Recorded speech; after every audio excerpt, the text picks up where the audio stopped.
Tom Schaar landed the first 1080 on the megaramp at 12 years old. Asher Bradshaw landed a 900 at 10 years old in 2019.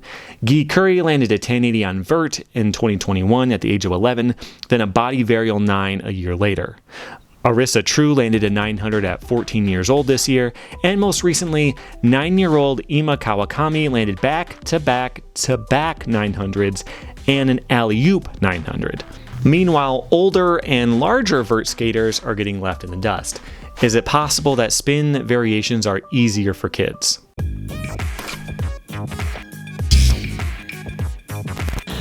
How much does body size affect skateboarding? It's got to have some kind of role, right? And how does that translate into vert skating? One thing I've always noticed is that some of my favorite skaters are on the shorter side, other than Rodney Mullen, who is a bit taller. And I think balance plays a big role in that. If I, as a 6'2" skater, land 10 degrees off balance, which would be pretty average for me, that is a lot sharper of a turn that I have to do than someone who is 5'6" and weighs a bit less. And that goes in all directions, both landing in turning directions, balancing a manual, and yes, I am blaming my lack of manual skill on my height, but it does seem like there is some real basis for it scientifically. Like, imagine if you wanted to bomb a hill without being turned into a meat crayon. The best way to do it is to sit down or even lay down coffin style on your board. Basically impossible to slip out if you're that low to the ground. If you want to die immediately, try it on stilts. But that's just height. What about shape?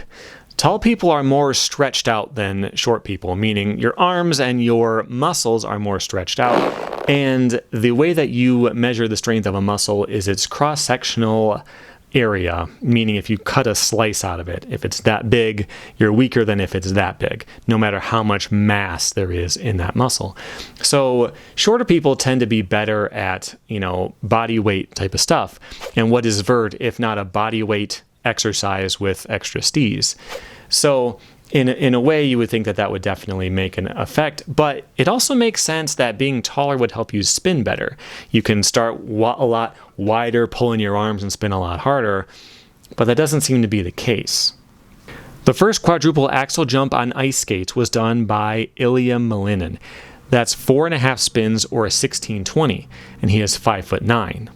One of the best divers of all time, Greg Louganis, he's the most decorated Olympic diver, is 5'8". And the most decorated gymnast in history, Simone Biles, is 4'8". Some of the latest spin records set in the snowboarding world were done by teenagers as well. I couldn't find their exact heights listed online, but do you think any of these athletes would have been as successful if they were 6'3"? I kind of doubt that they would. But beyond just height, are there any other factors that come into it?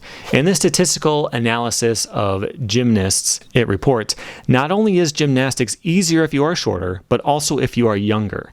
This is because when starting the sport at such a young age, you become fearless. If you start gymnastics at an older age, you are aware of all the injuries that can happen. The fearlessness of youth is also a pretty big factor. Imagine if you were a veteran vert skater in 2000 and you were trying to be the second person to ever do the 900. You know you're going to get wrecked quite a few times working on it. There's some fear in that. But if in 2024 you're 8 years old, 15 other people have done the trick, you can focus more on how the trick actually works and what it is, and not be thinking about the legendary status of doing the trick. But do all these kids doing the 900 tarnish Tony Hawk's legacy? First, I would like to thank Joseph for the question. If you have a topic for a future video, you can go to radratvideo.com and submit them through the form just like he did, and you can shop for a handsome t-shirt while you are there. Also, if you are enjoying the video, please hit the like button. It helps more than you might think. But what about Tony Hawk? When someone new lands the 900, especially if it's a kid, there's always someone in the comments saying that Tony Hawk has been shown up, he should be embarrassed, there's kids doing stuff better than he ever did. And I take it the exact opposite way. When Tony Hawk landed the 900 the first time, he was 6'3" and 31 years old, and he did his last 900 at 48. Still able to do it. He did not have the fearlessness of youth. He didn't have the quick recovery time. And the first time he did it, he was the first person ever to do it. So he didn't know that it could be done at all. So I actually get more respect for the Birdman the more I see kids doing the trick. And I also want to put some respect out there for Michi Brusco, who did a 1260 on Mega, and he is 6'1". But personally, I just love seeing progression in vert. I've always loved to watch vert, and seeing more and more kids doing crazier tricks than ever is always a great thing to me.